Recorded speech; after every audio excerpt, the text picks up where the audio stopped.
الحمد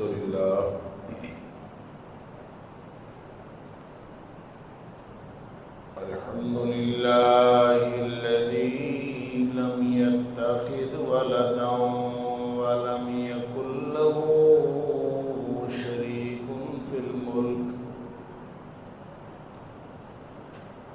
ولم يكن له ولي من الذل وكبره تكبيرا. الحمد لله نحمده ونستعينه ونستغفره. الحمد لله نحمده الحمد لله نحمده الحمد لله نحمده ونستعينه ونستغفره ونؤمن به ونتوكل عليه ونعوذ بالله من شرور أنفسنا ومن سيئات أعمالنا. من يهده الله فلا مضل له ومن يضلل فلا هادي له. وأشهد أن لا إله إلا الله وحده لا شريك له.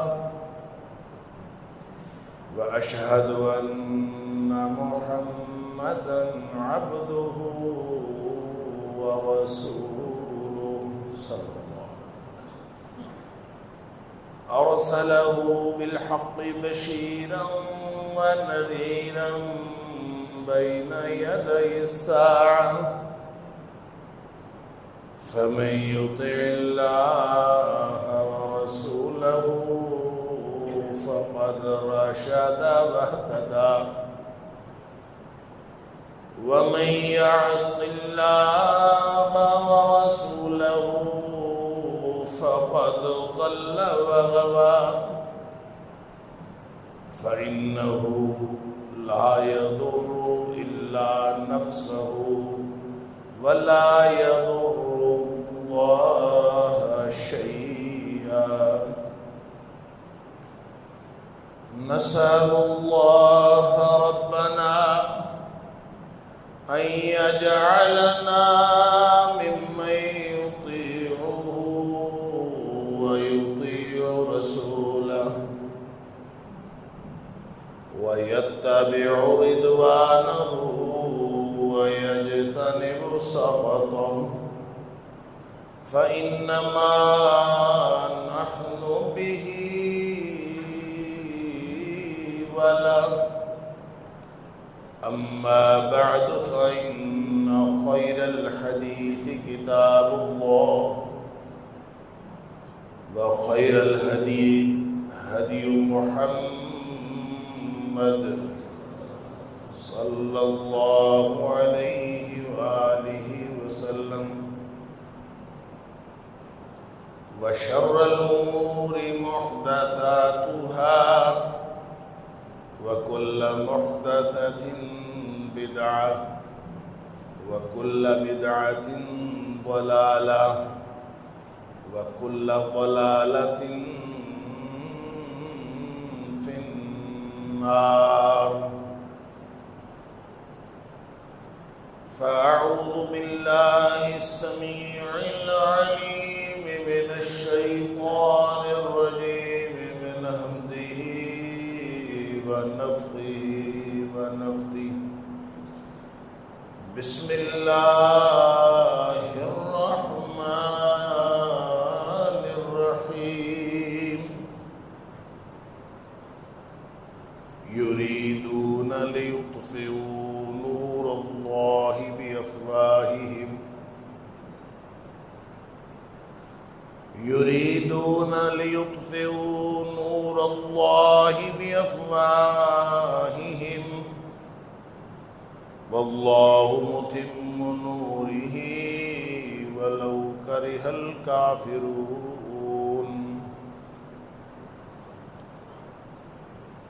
یہ لوگ چاہتے ہیں کہ اللہ کے نور کو اپنی پھونکوں سے، اپنے منہوں سے بجھا دے، اور اللہ اپنے نور کو مکمل کرنے والا ہے، اگرچہ کافروں کو یہ بات بہت بری لگتی ہے۔ صدق اللہ العظیم۔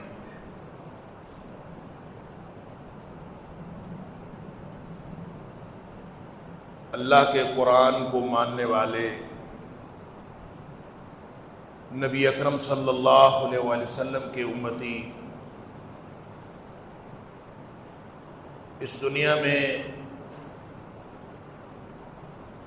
وقوع پذیر ہونے والے واقعات سے بہت دکھی ہیں اور تنگ بھی ہیں، اور امت مسلمہ کا دائرہ دن بدن مزید تنگ کیا جا رہا ہے۔ عالم کفر اپنی پوری قوت سے مسلمانوں کو نیچا دکھانے کے لیے، مسلمانوں کو مغلوب کرنے کے لیے آئے روز مختلف قسم کے ہتھ کنڈے استعمال کرتا ہے،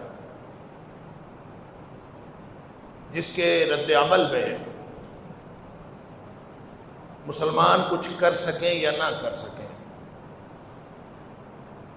احتجاج کی آواز بلند کر سکیں یا نہ کر سکیں، لیکن دنیا میں، پوری دنیا میں کوئی مسلمان ایسا نہیں ہے جو ان واقعات سے دکھی نہیں ہوتا۔ یہ واقعات کیوں رونما ہوتے ہیں؟ ان سے مقصد ان کا کیا ہوتا ہے؟ ظاہر ہے اگر اللہ کے قرآن کو جلایا گیا سویڈن کے اندر، اور اس طرح کے واقعات ماضی میں بھی ہوتے رہے، اور حالیہ سالوں میں تقریباً چوتھا واقعہ ہے یہ جو رونما ہوا، تو اس کا مقصد کیا ہے؟ اس حوالے سے گفتگو ہوئی تھی گزشتہ جمعے میں اللہ کی توفیق سے، کہ ظاہر ہے قرآن کو ختم تو نہ وہ کر سکتے ہیں، نہ ہی ان کا مقصد قرآن کو ختم کرنا۔ ان کو بھی معلوم ہے کہ یہ اللہ کی محفوظ کتاب ہے۔ اللہ اکبر۔ کہتے ہیں کہ میونخ کے، جرمنی کا شہر ہے میونخ، وہاں کا ایک ریسرچ سینٹر بنا، انہوں نے پوری دنیا سے 43,000 نسخے قرآن حکیم کے اکٹھے کیے،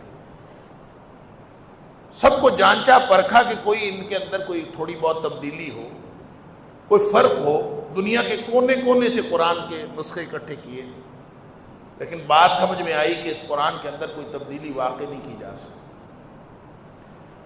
جس قرآن کی حفاظت کا ذمہ اللہ نے لیا ہے،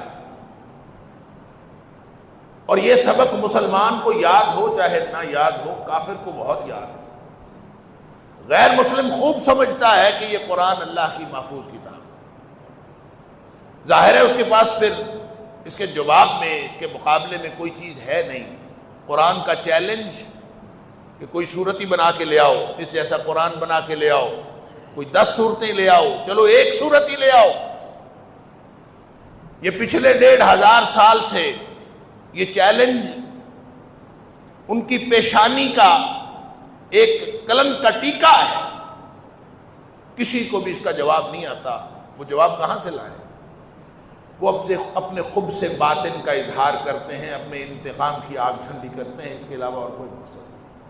ان کو بھی معلوم ہے کہ قرآن کا ایک مصحف جلانے سے کوئی قرآن ختم تھوڑی ہونا۔ اللہ، اور نبی اکرم صلی اللہ علیہ وسلم فرماتے ہیں، مسلم شریف کی حدیث ہے کہ اللہ فرماتا ہے، یعنی حدیث قدسی ہے، کہ اللہ فرماتا ہے کہ اے حبیب صلی اللہ علیہ وسلم، وَأَنزَلْتُ عَلَيْكَ كِتَابًا، میں نے آپ کے اوپر ایک کتاب نازل کی ہے۔ اے حبیب صلی اللہ علیہ وسلم، میں نے آپ کے اوپر ایک کتاب نازل کی ہے۔ سبحان اللہ، لا يغسلہ الماء، یہ کتاب ایسی نہیں ہے کہ جس کو تھوڑا سا سیلاب آئے تو اس کو مٹا دے، اس کے اوپر تھوڑا سا پانی پھینک دیا جائے، لکھی ہوئی چیز کوئی ہو کسی جگہ پہ، کیونکہ کتابن کہا ہے تو اس کا مطلب ہے لکھے ہوئے نسخے موجود ہوتے تھے. تو لکھی ہوئی چیز کے اوپر جب پانی پڑ جاتا ہے، کسی بھی طرح بارش ہو جاتی ہے، آپ لکھی ہوئی چیز جو سیاہی کے ساتھ لکھی ہوئی ہو اس کو آپ ذرا سا بھی پانی دکھا دیں، وہ ساری کی ساری خراب ہو جاتی ہے، اس کی تحریر خراب ہو جاتی ہے. تو اللہ تعالیٰ فرماتا ہے کہ اس قرآن کو دنیا میں کوئی پانی ایسا بنا ہی نہیں جو اس قرآن کو ختم کر دے. بارشیں آ جائیں، سیلاب آ جائیں، جو مرضی ہو جائے، دنیا کے اوپر آفتیں رونما ہو، قرآن ختم نہیں ہو سکتا. اللہ تقرأہ نائما و یقظان، اس کتاب کو صبح و شام آپ پڑھتے رہیں، بس اس کی تلاوت کرتے رہیں. قرآن باقی رہے گا تو باقی رہنے کا مطلب کیا ہے؟ الماریوں میں پڑا ہوا باقی رہے گا. قرآن اگر الماریوں میں پڑا ہوا باقی رہ بھی جائے تو اس کے باقی رہنے کا فائدہ کیا ہے؟ اس کے باقی رہنے کا فائدہ یہ ہے تقرأہ نائما و یقظان، صبح و شام آپ اس کی تلاوت کرتے ہوں، آپ اس کو پڑھتے ہوں، آپ اس کو پڑھتے رہیں گے. اس کا مطلب یہ ہے کہ یہ امر واقع کا بیان ہے کہ جب تک ایک بھی مسلمان دنیا میں موجود ہے، ایک بھی مسلمان، ایک بھی مومن موجود ہے، تو قرآن کی تلاوت اس دھرتی پر ہوتی رہے گی. ایک تو یہ امر واقعہ ہے اور ہوتی رہتی ہے الحمدللہ، اور دوسرا یہ حکمت عملی ہے، یا یوں کہہ لیجئے عملی حکمت ہے کہ آپ نے کرنا کیا ہے. آپ کے لیے کرنے کا کام یہ ہے کہ قرآن آپ پڑھیں. مٹانے والے قرآن کو مٹا نہیں سکتے، مغلوب کرنے والے قرآن کو مغلوب نہیں کر سکتے. اس طرح کے واقعات دو چار ہوئے ہیں. ساری دنیا کے مصحف جلا دیے جائیں نعوذ باللہ من ذالک، تو قرآن تو ختم نہیں ہو سکتا، اس لیے کہ قرآن محفوظ ہے لوگوں کے دلوں کے اندر، سینوں کے اندر محفوظ ہے. تو جب تک ایک بھی مومن موجود ہے قرآن تو موجود ہے، اس کو ختم تو نہیں کیا. لہذا وہ کیوں کرتے؟ اس کے اسباب کے اوپر ایک پہلو گویا اس ایشو کا، اس مسئلے کا جو ایک پہلو ہے کہ وہ یہ کیوں کرتے ہیں، ان کو تکلیف کیا ہے، اس کے اوپر اللہ کی توفیق سے گزشتہ جمعے میں گفتگو ہو گئی بڑی تفصیل کے ساتھ. میں نے چند باتیں آپ کے سامنے رکھی تھیں اللہ کی توفیق سے. ابھی اس کا جو دوسرا پہلو ہے کہ وہ جلاتے ہیں قرآن، تو اصل میں مومنوں کے دلوں کو جلاتے ہیں. اس طرح کی حرکتیں کرتے ہیں تو ہمیں دکھی کرتے ہیں. تو پھر ہمارے لیے بھی کوئی طرز عمل چاہیے کہ نہیں چاہیے؟ ہم سے بھی کسی بات کا تقاضا ہے کہ نہیں ہے؟ اس طرح کے واقعات رونما ہوتے رہیں تو ہم بس اس بات پر خاموش ہو جائیں اور اس بات پر مطمئن ہو جائیں کہ جناب اس کو تو کیونکہ اسلامو فوبیا پھیلا ہوا ہے، ان کو اسلام کا خوف ہے، اسلام کے غالب آ جانے کا خوف ہے، لہذا وہ جو کچھ کر رہے ہیں وہ اسلامو فوبیا کی وجہ سے کر رہے ہیں. اسلام فوبیا کی تاریخی وجوہات ہیں، جو چند وجوہات میں نے آپ کے سامنے رکھی، وہ کتابوں کے اندر لکھی ہوئی ہیں، ان کی اپنی سٹڈی ہے، انہوں نے اس کے اوپر کتابیں لکھی ہیں، ریسرچ کی ہے کہ یہ اللہ کا قرآن اور قرآن کو ماننے والے یہ تو پھیلتے چلے جائیں گے. ان کو خوف تو یہ ہے، یہ خوف لاحق ہے، لہذا وہ اس طرح کی حرکتیں کرتے رہے. اور جب وہ اس طرح کی حرکتیں کر رہے ہوں اور آپ اسلامو فوبیا کے خلاف حکمت عملی ترتیب دیں، تو آپ کیا حکمت عملی ترتیب دیں گے؟ جدید دور کا دانشور یہ کہتا ہے کہ اگر آپ نے اسلامو فوبیا کو ختم کرنا ہے تو دنیا کے ساتھ چلنا ہوگا، دنیا کے فیشن کو اپنانا ہوگا، دنیا کے ساتھ ہم آہنگی پیدا کر کے آگے بڑھنا ہوگا. تو اس کا مطلب ہے ان کا تو آپ نے مقصد حل کر دیا. اگر آپ مٹی کے ساتھ مٹی ہو گئے، آپ نے ان کی اقدار کو اپنا لیا، آپ نے اگر دنیا والوں کی جو اصل خواہشات ہیں ان کی پیروی شروع کر دی. اللہ اکبر. کیونکہ راضی تو انہوں نے اسی بات پہ ہونا ہے. قرآن کہتا ہے وَلَن تَرْضَىٰ عَنْكَ الْيَهُودُ وَلَا النَّصَارَىٰ حَتَّىٰ تَتَّبِعَ مِلَّتَهُمْ. یہ راضی نہیں ہو سکتے آپ سے. ان کو راضی کرنا ہے تو ان کی ڈگر پر چلنا پڑے.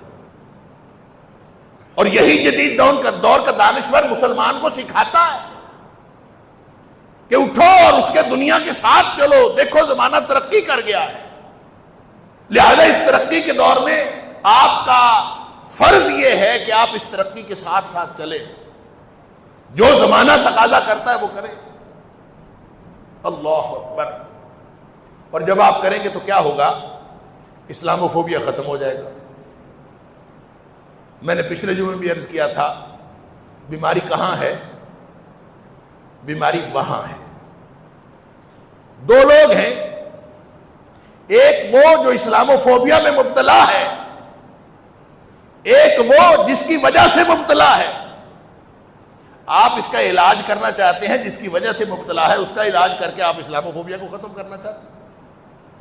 تو جس کی وجہ سے وہ اسلاموفوبیا میں مبتلا ہے, یہ اگر مضبوط ہو جائے, اگر یہ اپنی اقدار میں مضبوط ہو جائے, اگر یہ اپنی تعلیم کو بہتر کر لیں, اگر یہ اپنے سارے جو معاملات ہیں وہ بہتر کر لیں اور معاشرت بہتر کر لیں, سیاست بہتر کر لیں, تعلیم بہتر کر لیں, اقدار بہتر کر لیں, تو اسلاموفوبیا کم ہوگا کہ یہ زیادہ ہوگا؟ وہ اسی سے تو ڈر رہے ہیں, اسی بات کا تو ان کو خوف ہے کہ یہ بہتر نہ ہو جائے, یہ غالب نہ آ جائیں, یہی تو خوف.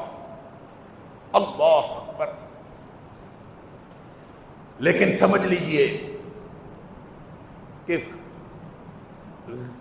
یہ جو اہل مغرب ہیں یا دنیا کا کوئی بھی آدمی, چاہے وہ مشرق کا ہو چاہے مغرب کا ہو, جو اسلاموفوبیا میں مبتلا ہے, اس کو خوش نہیں کیا جا سکتا. جتنی مرضی آپ تعلیم میں ترقی کر لے, معاشرت میں ترقی کر لے, سیاست میں ترقی کر لے, اس کو خوش نہیں کیا جا سکتا. وہ تو خوش ہوگا تو اسلاموفوبیا ختم ہوگا نا.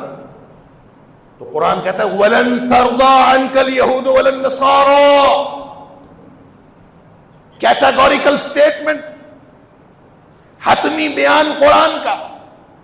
آپ ہرگز ان کو خوش نہیں کر سکتے.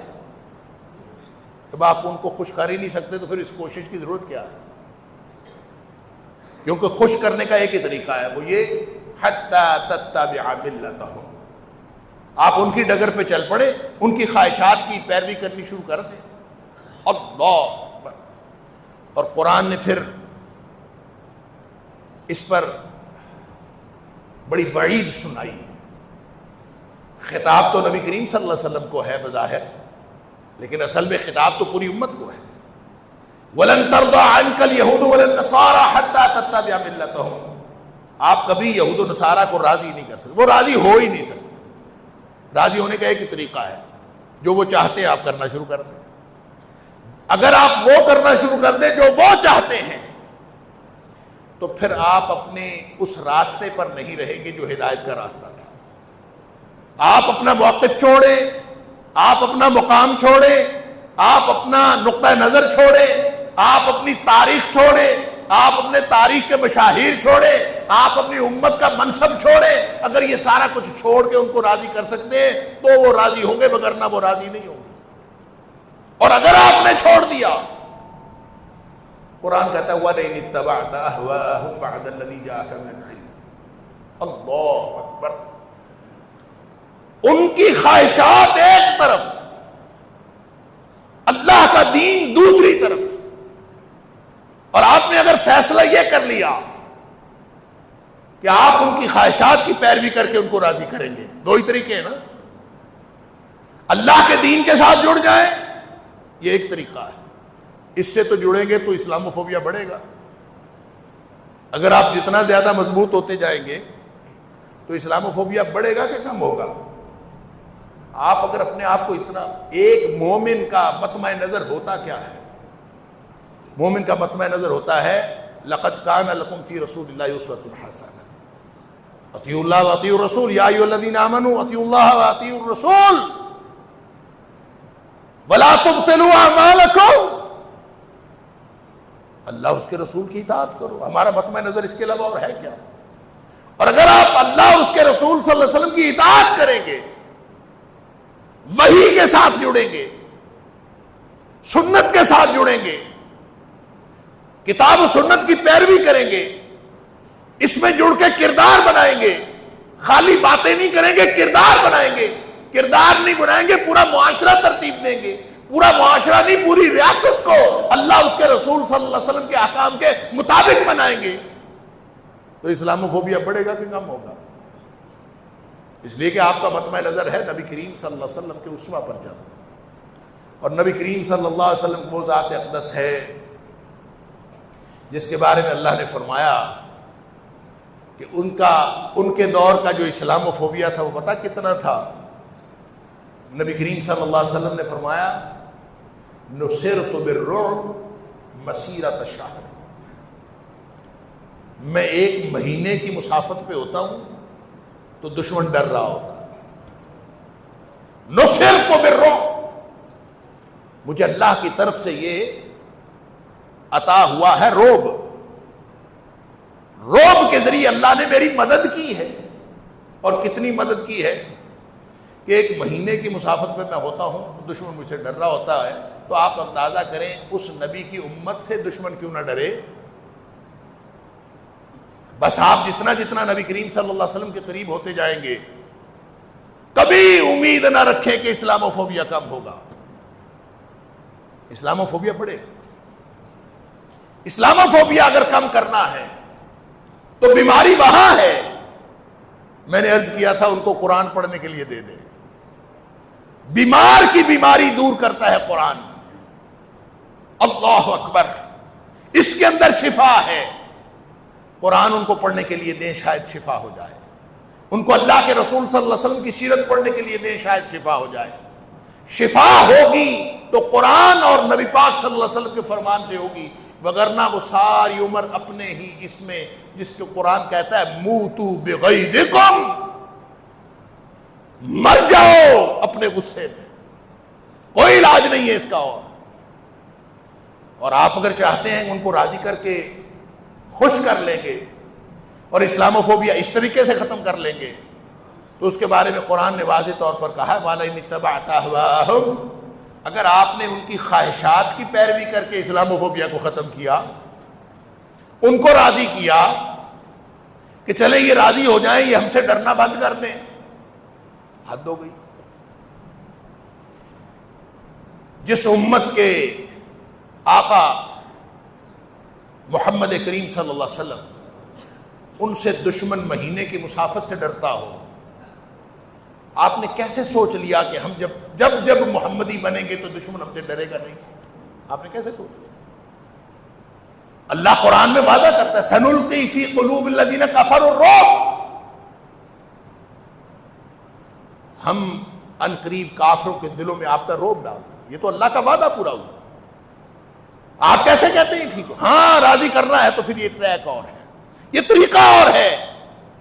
یہ طریقہ یہ ہے کہ وَلَئِنِ اتَّبَعْتَ أَهْوَاءَهُمْ، آپ ان کی خواہشات کی پیروی کر کے ان کو راضی کر لیجئے. وہ راضی تو نہیں ہوں گے. وَلَن تَرْضَىٰ عَنْكَ الْيَهُودُ وَلَا النَّصَارَىٰ حَتَّىٰ تَتَّبِعَ مِلَّتَهُمْ، آپ سے راضی اس وقت ہوں گے جب آپ ان کی ڈگر پر چلنا شروع کریں، ان کی باتیں مانیں، ان کا دین قبول کر لیں، ان کی اقدار قبول کر لیں، ان کی معاشرت قبول کر لیں، ان کی سیاست قبول کر لیں.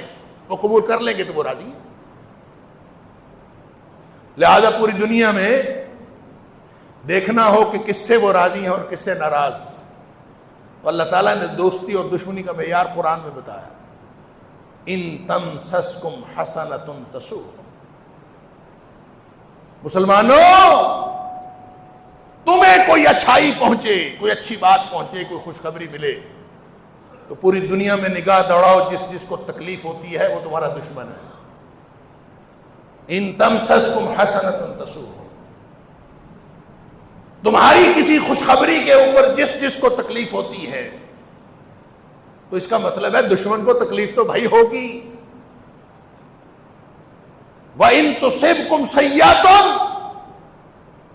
انہوں نے ان کی خوشی کا ایک ہی طریقہ ہے، ان کے اسلامو فوبیا کا ایک ہی مداوا ہے، ان تصبکم سیئۃ، اگر تمہیں کوئی برائی پہنچے، کوئی حالات خراب ہو جائیں، یفرحوا بہا، اس پہ بڑے خوش ہو جائیں گے۔ لہذا فیصلہ تم نے کرنا ہے مسلمانوں کہ تم نے ان کو راضی کرنا ہے کہ نہیں کرنا۔ اسلامو فوبیا ختم کرنا ان کو راضی کرنے کے مترادف ہے، وہ راضی نہیں ہو سکتے جب تک آپ ان کی ڈگر پر نہیں چلتے، اور اگر آپ ان کی ڈگر پر چل کر ان کی خواہشات کی پیروی کر کے، ان کے ساتھ اپنے معاملات درست کر کے، ان کے ساتھ اپنے کنیکشنز درست کر کے، اور ان کی باتیں مان کر، ان کی خواہشات کی پیروی کر کے ان کو راضی کرنے کا فیصلہ کر لیں گے نا، تو سن لیجئے، وَلَئِنِ اتَّبَعْتَ أَهْوَاءَهُمْ بَعْدَ الَّذِي جَاءَكَ مِنَ الْعِلْمِ، آپ کے پاس اللہ کی طرف سے قرآن آیا تھا، آپ نے اس کو چھوڑا، آپ نے ان کی خواہشات کی پیروی کی۔ اگر آپ نے یہ والا طریقہ اختیار کیا تو قرآن کہتا ہے مَا لَكَ مِنَ اللَّهِ مِن وَلِيٍّ وَلَا نَصِيرٍ، اللہ کی طرف سے آپ کا نہ کوئی دوست ہوگا نہ کوئی مددگار ہوگا۔ اور اللہ کی دوسری جگہ فرمایا إِنَّكَ إِذًا لَّمِنَ الظَّالِمِينَ، اگر آپ یہ کام کریں گے وَلَئِنِ اتَّبَعْتَ أَهْوَاءَهُمْ بَعْدَ الَّذِي جَاءَكَ مِنَ الْعِلْمِ، آپ کے پاس اللہ کا قرآن آیا ہے، آپ کے پاس نبی اکرم صلی اللہ علیہ وسلم کا اسوہ موجود ہے، یہ سارا کچھ چھوڑ کر، یہ طریقہ چھوڑ کر آپ اگر ان کی خواہشات کی پیروی کریں گے تو آپ تو ظالموں میں سے ہو جائیں گے، اور اللہ کی طرف سے کوئی دوست اور کوئی مددگار نہیں ہوگا۔ اور اللہ کی مدد کتنی اہم ہے، کافروں کو، وہ جو اقبال نے کہا تھا نا، کافر ہے تو شمشیر پہ کرتا ہے بھروسہ، مومن ہے تو بے تیغ بھی لڑتا ہے سپاہی، اس کا معنی یہ ہے کہ اللہ کے ہاں کامیابی کے اصول مسلمانوں کے لیے اور ہیں، کافروں کے لیے اور ہیں۔ مادی قوت کے اوپر بھروسہ کر کے وہ لڑے تو لڑے، مسلمانوں کو کامیابی اللہ کی مدد کے بغیر نہیں ملتی۔ لہذا اللہ تعالیٰ فیصلہ فرماتا ہے، سن لیجئے مسلمانوں، تم نے آج فیصلہ کرنا ہے، فیصلے کی گھڑی ہے، اس کو ختم کرنا ہے، اسلامو فوبیا کو، ان کو راضی کر کے، یا تم نے اسلامو فوبیا کو اور بڑھانا ہے اپنے آپ کو مضبوط کر کے۔ فیصلہ تم نے کرنا، یہ ایشو ان کا ہے، بیماری ان کی ہے، بیماری بڑھتی جائے گی تمہاری مضبوطی سے، یہ بیماری دور کرنی ہے تو ان کو اللہ کے قرآن کی طرف لے کے آئے، خود مضبوط ہو، ان کو بھی قرآن کی طرف۔ میں نے گزشتہ جو میں بھی عرض کیا تھا، اس کا علاج یہ ہے کہ ان کو قرآن پڑھنے کے لیے دے دیں، اس کو پتہ نہیں ہے، عربی میں کہتے ہیں الناس اعداء لما جہلوا، لوگ اس کے دشمن ہوتے ہیں جس سے ناواقف ہوتے ہیں، ان کو پتہ نہیں، دنیا بے خبری کی موت مر رہی ہے، آپ کا ان کو قرآن سکھانا یہ آپ کی ذمہ داری ہے، اور جب آپ ان کو قرآن سکھائیں گے، نبی پاک صلی اللہ علیہ وسلم کی سیرت پڑھائیں گے، تو ان کے مقدر میں اگر ایمان لکھا ہے تو بیماری دور ہو جائے گی۔ اللہ، کتنے لوگ آئے نبی کریم صلی اللہ علیہ وسلم کی بارگاہ میں، نبی پاک صلی اللہ علیہ وسلم کے خلاف بغض لے کر آئے، نبی کریم صلی اللہ علیہ وسلم کے خلاف دشمنی کے جذبات لے کر آئے، لیکن جب نبی کریم صلی اللہ علیہ وسلم سے ملاقات ہوئی، آپ کا اخلاق دیکھا، آپ کا کردار، آپ کا گفتار دیکھا، تو وہ مسلمان ہوئے بغیر نہیں گئے، اور انہوں نے پھر اعلان کیا کہ جب آئے تھے تو آپ سے زیادہ برا کوئی نہیں لگتا تھا، اب جا رہے ہیں تو دنیا کائنات میں آپ سے اچھا کوئی نہیں لگتا۔ علاج یہ ہے، ان کا علاج اس کے علاوہ اور کوئی نہیں۔ اور آپ اپنا طرز عمل دیکھیں، ہمارا طرز عمل اگر ان کو راضی کرنے کا ہوگا تو اللہ کی طرف سے کوئی مدد نہیں آئے گی، اور مدد نہ آئی تو قرآن کہتا ہے ان ینصرکم اللہ فلا غالب لکم، اگر اللہ کی مدد آتی رہے گی تو تم کبھی مغلوب نہیں ہو سکتے، تمہارے اوپر کوئی غالب نہیں آ سکتا اگر اللہ کی مدد آتی رہی۔ وَإِن يَخْذُلْكُمْ، اگر اللہ ہی تمہیں چھوڑ جائے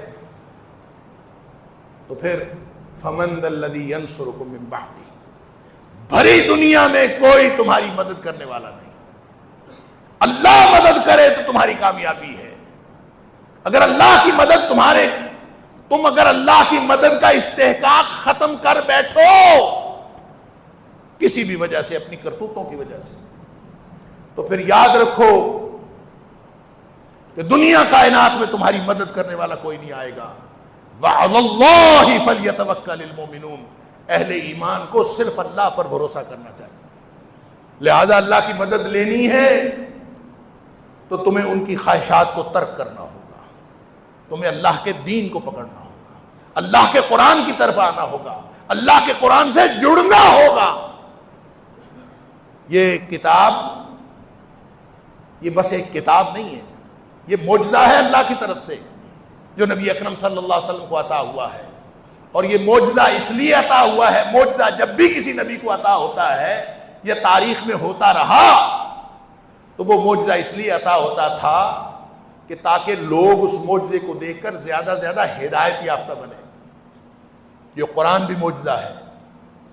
باقی لوگوں کو مادی اور حصی، باقی نبیوں کو مادی اور حصی معجزے ملے، نبی اکرم صلی اللہ علیہ وسلم کو علمی معجزہ ملا.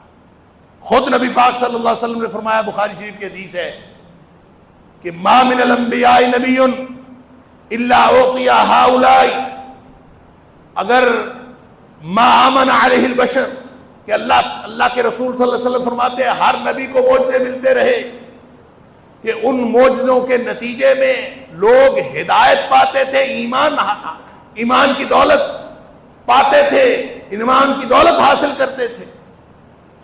اور پھر فرمایا وَإِنَّمَا أَنَا، اور جہاں تک معاملہ میرا ہے، نبی کریم صلی اللہ علیہ وسلم فرمایا اوتیت وحیا، مجھے جو معجزہ عطا ہوا ہے وہ حصی معجزہ عطا نہیں ہوا، مجھے اللہ کریم نے قرآن کی صورت میں معجزہ عطا کیا.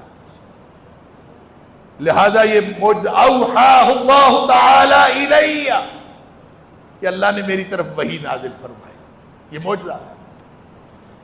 پھر آپ نے فرمایا کہ یہ جو معجزہ ہے یہ اتنا اسٹرانگ، اتنا طاقتور معجزہ ہے کہ میں امید کرتا ہوں، ارجو من اللہ فارجو من اللہ، بس میں اللہ سے یہ امید رکھتا ہوں ان اکون اکثر تابعا یوم القیامہ، کہ قیامت کے دن چونکہ میرے پاس معجزہ زیادہ مضبوط ہے، میں اللہ سے امید کرتا ہوں کہ قیامت والے دن میرے پیروکار، مجھ پر ایمان لانے والوں کی تعداد پوری دنیا میں سب سے زیادہ ہو. یہ معجزہ. لہذا ہم نے وہ والا طریقہ اختیار نہیں کرنا مسلمانوں، وہ غلط طریقہ ہے، وہ اللہ سے دور جانے کا طریقہ ہے. اس طرح سے آپ شاید اسلاموفوبیا کو تو ختم کر لیں گے، آپ یہود و نصارہ کو راضی تو کر لیں گے، لیکن اللہ ناراض ہو جائے گا.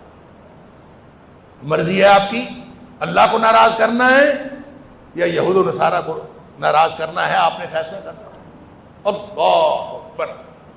اقبال نے کہا تھا دل کی امیری شہنشاہی شکم سامان موت، فیصلہ تیرا تیرے ہاتھوں میں ہے دل یا شکم. تم 1-2 ارب ڈالر کی قسط کے لیے IMF کے نیچے لیٹ جاتے ہو، ان کو راضی کرنا مقصود ہوتا. اللہ اکبر. دل کی امیری شہنشاہی شکم سامان موت، فیصلہ تیرا تیرے ہاتھوں میں ہے دل یا شکم.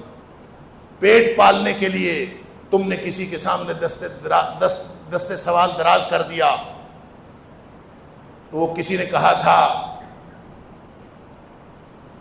کہ بن منگیاں کے موتی مل دے، منگیاں نہ ملدی کھے، شرم تے پرم دوویں ہی گئے جدو منہ آکھیا دے. کیا لیا، کیا سودا کیا ہم نے، کیا فیصلہ کیا ہم نے. اللہ اکبر. دل کی امیری شہنشاہی شکم سامان موت، فیصلہ تیرا تیرے ہاتھوں میں ہے دل یا شکم. چاہے دل کا فیصلہ کر لو، اللہ کو راضی کر لو، چاہے شکم کا فیصلہ کر لو کہ پیٹ میں روٹی آ جانی چاہیے، اللہ ناراض ہوتا ہے تو ہو جائے، نعوذ باللہ من ذالک. اللہ تعالی ہم معاف فرمائے۔ یہ مسلمانوں کے لیے ایک تنبیہ ہے، اس طرح کے واقعات مسلمانوں کو جھنجھوڑنے کے لیے ہیں۔ اگر ہم پھر بھی اپنا طرز عمل نہیں بدلتے، اور طرز عمل بدل کے کرنا کیا ہے؟ طرز عمل اصل میں کیا کرنا ہے؟ سادہ سی بات ہے کہ جس قرآن سے ان کو دشمنی ہے، آپ نے ان کو قرآن کے ساتھ جوڑنا ہے تو اس کا علاج ہے، تو آپ خود بھی قرآن سے جڑیں گے تو اس کا علاج ہوگا نا۔ لہذا میں اور آپ ہم سب اگر وعدہ کر لیں کہ اللہ آج سے پہلے بڑی غلطیاں کوتاہیاں ہوئی، آج کے بعد ہم تیرے قرآن سے جڑ جائیں گے، ایمان رکھنے کے لیے بھی، پڑھنے کے لیے، تلاوت کرنے کے لیے بھی، اس کے مفاہیم سمجھنے کے لیے بھی، اس پر عمل کرنے کے لیے بھی، اور پوری دنیا تک اس کو پہنچانے کے لیے بھی اللہ ہم قرآن سے جڑنے کا وعدہ کرتے ہیں۔ آج جڑنے کا وعدہ کر لو تو خوشخبریاں پتہ کتنی ہیں۔ اللہ، تم کہتے ہو ہم ڈیفالٹ کر جائیں گے، تم کہتے ہو ہم مارے جائیں گے، تم کہتے ہو ہمارا یہ حشر ہو جائے گا، نبی اکرم صلی اللہ علیہ وسلم تمہیں گارنٹیاں دے رہے ہیں۔ فرمایا ان ھذا القرآن سبب، یہ قرآن ایک رسی ہے، طرفہ بید اللہ و طرفہ بیدیکم، اس کا ایک سرا اللہ کے ہاتھ میں ہے، ایک سرا تمہارے ہاتھ میں ہے، لہذا جس نے اللہ سے جڑنا ہے قرآن سے جڑ جائے۔ فرمایا فتمسکوا بہ، اس کے ساتھ جڑ جاؤ، قرآن کے ساتھ۔ فرمایا دو گارنٹی ہیں، لن تضلوا ولن تہلکوا بعدہ ابدا۔ نبی پاک صلی اللہ علیہ وسلم فرماتے ہیں ایک تو ہرگز کبھی گمراہ نہیں ہوگے اس کے بعد، اور ایک کبھی برباد نہیں ہوگے۔ یہ بکواس ہے کہ تم ڈیفالٹ کر جاؤ گے، یہ جھوٹ ہے کہ تمہارا یہ ہو جائے گا، فلاں ہو جائے گا۔ اللہ کے رسول صلی اللہ علیہ وسلم تمہیں گارنٹی دے رہے ہیں، لن تضلوا ولن تہلکوا بعدہ ابدا۔ اللہ تعالیٰ مجھے اور آپ کو، ہم سب کو انفرادی طور پر اور اجتماعی طور پر قرآن سے جڑنے کی توفیق عطا فرمائے، اور ان واقعات کو اللہ تعالیٰ ہم سب کے لیے اپنا راستہ سیدھا کرنے کا باعث بنائے۔ ہم بطور امت، نبی کریم صلی اللہ علیہ وسلم کی امت، صحیح معنوں میں امت بن جائیں۔ اگر ہم یہ بن گئے، آج نہیں بنے، تو یقین کیجئے دو ہی راستے ہیں، ایک اللہ کو راضی کرنے کا راستہ ہے اور ایک دنیا کو راضی کرنے کا راستہ ہے۔ دنیا کو راضی کرنے کا راستہ اختیار کریں گے تو اللہ ناراض ہو جائے گا، اللہ تعالیٰ معاف فرمائے۔ اور اگر ہم نے اللہ کو راضی کرنے کا راستہ اختیار کر لیا تو پھر سارے معاملات، ساری معیشت، ساری سیاست، سارے وسائل وہ اس کے ہاتھ میں ہیں۔ پھر اس کا وعدہ ہے وَلَوْ أَنَّ أَهْلَ الْقُرَىٰ آمَنُوا وَاتَّقَوْا لَفَتَحْنَا عَلَيْهِمْ بَرَكَاتٍ مِّنَ السَّمَاءِ وَالْأَرْضِ۔ اگر یہ بستیوں کے لوگ واقعتاً ایماندار بن جائیں اور واقعتاً تقوی کی روش اختیار کر لیں تو ہم ان کے اوپر زمین و آسمان سے خیر و برکت کے دروازے کھول دیں۔ اللہ تعالیٰ ہم سب کو توفیق عطا فرمائے۔ وآخر دعوانا الحمدللہ۔